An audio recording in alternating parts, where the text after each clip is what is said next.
सबुठारु धनी सबुठारु मानी सीए गुरु शब्दटी नुहे अर्थहीन गुरु शब्दटी अटे महत्वपूर्ण गुरुंक बाणी होइछन्ति शिष्य केते जे महान गुरु ही करन्ति अंधार कुदूर ज्ञान प्रदान करी गुरु महेश्वर गुरु ब्रह्मा गुरु हेउछन्ति हरि आज राष्ट्रीय उत्सवर शुभ सकाळर आयोजन होइतिबा सभार सभापति महोदय उपस्थित गुरुजी गुरु मान मोर प्रणाम उपस्थित छोट बड़ भाई भणी मान मोर यथामान्य आज दिन मत किसी कहबार सुजोग मिलथार मु निज गर्वित मन करछि। आज आलोच्य विषय होछि गुरु दिवस बा गुरु दिन गुरु माने गरिष्ठ ओजनिया दिवस माने दिन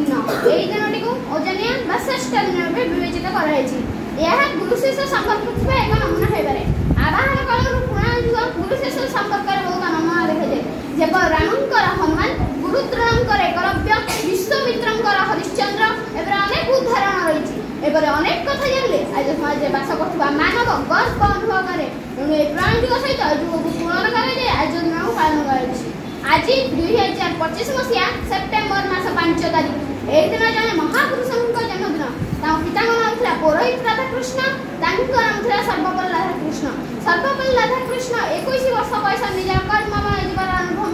आरंभ करथिले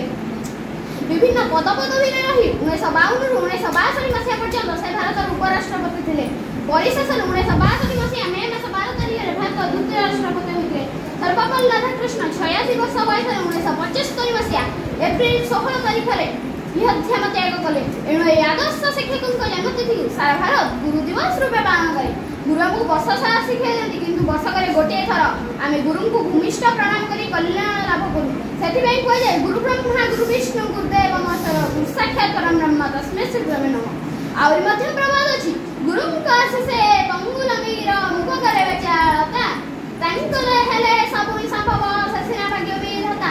एणु भगवान कठोर बड़ भगवान विभिन्न माध्यम सत्मार्ग करथांती किंतु गुरु आम पाठर उत्तम जाय प्रेरणा दियंती गुरु मनीष तैयारी करती कथार अच्छी गुरु निंदा कले नरकार बास करती एणु आम आदर्श गुरु कथार अनुप्राणित होगा एति कही क्षुद्र भाषा समाप्त करुच्ची। शेष में गोटे क्षुद्र कविता आवृत करने जाऊँगी गुरु मंगलम गुरु पाद मंगलम गुरु शिक्षा मंगलम गुरु दीक्षा मंगलम गुरु मंगलम